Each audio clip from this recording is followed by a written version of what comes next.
here in downtown Fort Worth at Ojos Loco Sports Cantina. I am Mac Engel for another exciting edition for the Mac Attack, and as you can tell, the bad frigid weather has finally hit North Texas. I am dressed appropriately because today it's going to be in the 60s.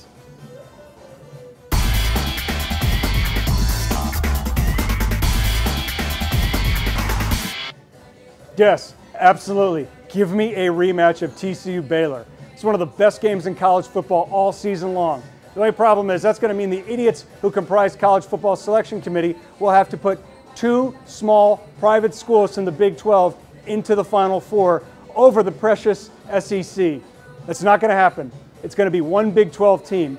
Believe it or not, from the state of Texas, in the first Final Four, it's going to be Baylor or TCU.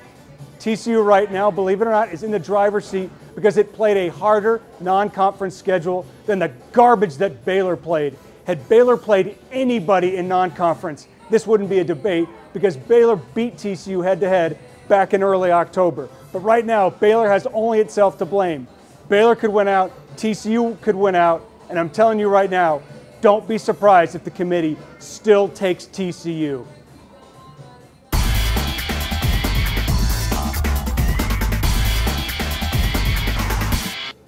First of all, who would have ever thought that back in August, the Dallas Cowboys going into the bye would be 7-3? I did. I knew it. There's no doubt in my mind that they were going to go 10-6 this season. It's still possible. All they got to do is go 3-3 the rest of the way, and the Cowboys are going to be in the playoffs. The good, Tony Romo's not dead, and his back has not exploded. Even though, according to Coach Process, he's fine. Tony has no injury. DeMarco Murray is probably the best offensive player in the NFL this season. Dez Bryant is phenomenal. The offensive line is great. The defensive unit is done pretty good. They're much better than we thought they would be. The bad, the Cowboys have a hard schedule coming up. Normally this team has a bad tendency of soiling its shorts in the month of December when it actually does get cold. So there are a lot of reasons to be optimistic, a lot of reasons to be scared. But I think for the most part, where they sit right now at 7-3, playoffs are going to happen.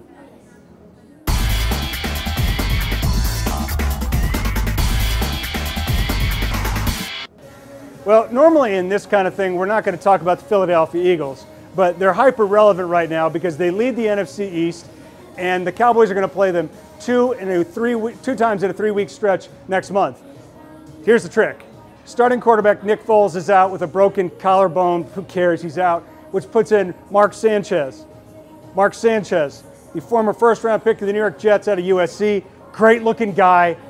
Better looking than this. Well, 1 and 1A. Question is, can Mark Sanchez keep the Eagles flying against the Cowboys and beyond?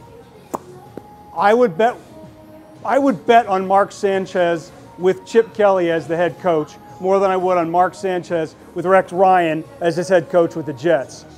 I think right now, if the Eagles go 1-1 against the Cowboys in that stretch, split at the home and home thing, the Eagles are going to win the NFC East.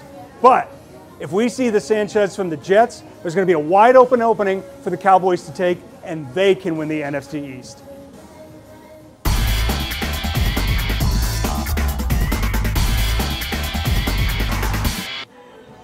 Historically, if there's one thing Jerry Jones will do, is pay players.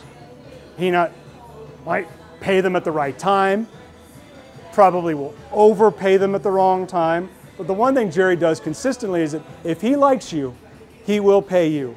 The Dallas Cowboys were the only team to look past all of Dez Bryant's off-the-field concerns when he was coming out of Oklahoma State and say, who cares, we're drafting you. That is why they are going to pay him. Whatever concerns that the Cowboys have about Dez and his off-the-field stuff, A, it's none of our business, and B, Jerry's going to pay him. It's just a question of how much.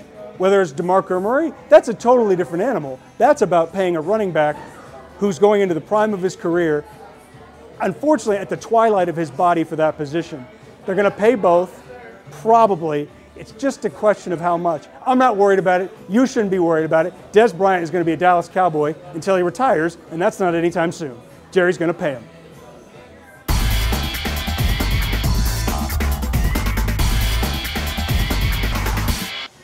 Well, this actually stunned me. Michael Young decided to come back and work for the general manager who went out of his way to trade him out of town. Michael Young is one of the most revered players in the history of the Texas Rangers, and right now, what John Daniels and that crew are doing is the same thing Tom Hicks did when he hired Nolan Ryan to be baseball god back in 2007. This team needs good PR, and the problem is when you bring in icons like that, whether it's Nolan or whether it's Michael Young, these guys can do no wrong. John Daniels, you stepped in it big time, and now you're hiring a guy to help you save face. You better win games, because when you don't win, and I am scared to death of this roster, everybody's going to be looking to Michael Young, which means your rear end is really on the line this time. You wanted the good PR, you got it, now you got the headaches too. Have fun with that. Well, after a short hiatus, I am rejoined by my good friend Christy here at Ojos Loco Sports Cantina in downtown Fort Worth. Christy, as you can see, I'm dressed for the cold weather that's descended upon us here in North Texas. What's with your outfit?